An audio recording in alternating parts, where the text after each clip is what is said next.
बोल रहे हैं इस आवंटन का काम स्कूल, ये सब काम आप अधिकारी पर छोड़ दीजिए। अधिकारियों का काम है, वो कैसे करेंगे क्या करेंगे वो सब उनका काम है। ऑर्डर अपलोड नहीं हुआ अभी, ऑर्डर आना दीजिए, जो उचित होगा वो सारी चीज करेंगे।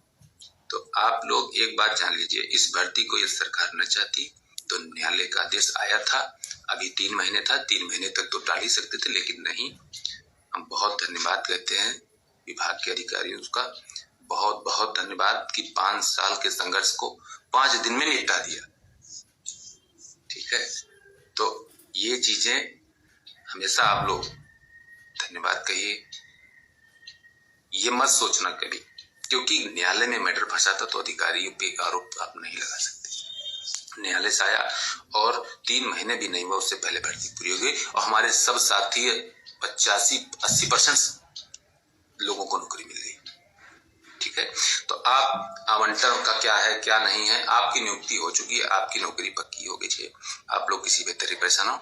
लेकिन हमारा जो इन लोगों वहां विरोध कर रहे हैं और इन लोगों ने जो अपील फाइल की है कि पहले इनको दिया जाए, यही है वहां, आप समझ लो। जो अर्चना का है, अर्चना नाम से इन लोगों ने फाइल की है, उसमें यह है कि पहले इनको दिया जाए, रूल से इनको दिया जाए 51 वालों को।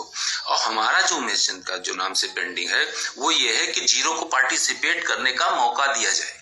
ठीक, तो हमारा 2020 से पेंडिंग है, तो जो हम कह रहे हैं कि हमको पार्टिसिपेट करने का मौका दिया जाए और हाई कोर्ट से हमारा पार्टिसिपेशन हो गया है, तो हम ये बात साथ साथ में आप चीजें कहेंगे, हमारे काउंसिल जो कहेंगे, हमारे वकील साहब जो कहेंगे, सुप्रीम कोर्ट हाई कोर्ट सारी हमारी एक समझ लो वकील का एक टीम है, वो उनसे सारी चीज हम डिस्कस करते हैं। हम कभी फालतू में ढोलक बजाने नहीं जाते हैं कि ग्रुप में पहुंचे रात को और पहुंचे बस लिख दें पोस्ट, उसके बाद सबकी नींद तो बर्बाद हो, अपना सो रहे हैं।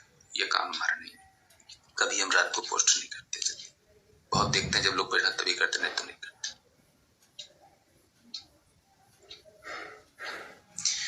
तो देखो ये बात यहाँ पे लोगों के साथ जुड़ा है, किसी का हुआ है किसी का नहीं हुआ है, तो वो भी अपेक्षा करते हैं, लेकिन पद जो होगा वही तो आप लोग को मिलेगा। इसका ये मतलब तो है नहीं कि 1 लाख फॉर्म पड़ा है तो 10,000 वैकेंसी है तो 1 लाख को नहीं मिलेगा, ऐसा नहीं है।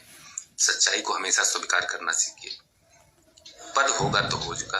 और लेकिन अब थर्ड काउंसिल रुकी रहेगी, थर्ड नहीं होगी और ऑर्डर अपलोड होने, न्यायालय के ऑर्डर अपलोड हो जाएगा तो जो होगा उस हिसाब से। लेकिन जो लोगों द्वारा जो रिकॉर्डिंग दिखाया गया वहां की सुनवाई का, उसमें यही है कि आगे से कुछ नहीं होना है और जो हो गए वो चीजें, हम लोग के अधिवक्ता वहां मौजूद थे, अधिवक्ता के द्वारा ये बात बता दी गई थी पहले। जैसे ही नंबर टेकअप हुआ था तो सबसे पहले उमेश चंद के जो अपील थी उसमें मैम अपीयर हुई और उन्होंने कहा कि मैम सर जज साहब से कि सर इसमें सभी लोग अपॉइंट हो चुके हैं, उनको डिस्टर्ब ना किया जाए। तो न्यायालय के द्वारा कहा गया हम उनको डिस्टर्ब नहीं करेंगे। तब जो है इनकी बहस हुई अर्चना की अपील पे, तो उन्होंने अपना काउंसिल रखे थे, उन्होंने कहा कि सर बचे पोस्ट जो है उसको फिल ना किया जाए, तब तक के लिए इसको स्टेटस को कर दीजिए। तो उस पे स्टेटस को हुआ और कोई चीजें नहीं हुई है। और जब तक न्यायालय का आदेश आ नहीं जाता है तब भी कुछ ऐसा नहीं जो है, न्यायालय का आदेश आएगा तो हम लोग पढ़ेंगे, उसको देखेंगे। लेकिन आप जिसको नियुक्ति मिल चुकी है परेशान ना, आप लोग को संगठित रहना बहुत जरूरी है। कारण उसका यह है कि अब सुप्रीम कोर्ट का जो लोग किए हैं उसको भी हम लोग अपना पक्ष रख के वहां से मामला खत्म करा दें, उसके बाद आप लोग पूरी जिंदगी आराम से टेंशन मुकदमे छुट्टी पाइए। नहीं तो ये मुकदमे से क्या छुट्टी देने वाले नहीं है, क्योंकि सिंगल डबल फिर शुरू कर दिए हैं। सिंगल बेंच में आज इनका लगा हुआ था, क्या करेंगे यही जाने, लेकिन ये सिंगल डबल फिर शुरू कर दिए हैं, कहेंगे 0 फंसा है। सिंगल में फाइल था, आज लगा हुआ था इन लोगों का।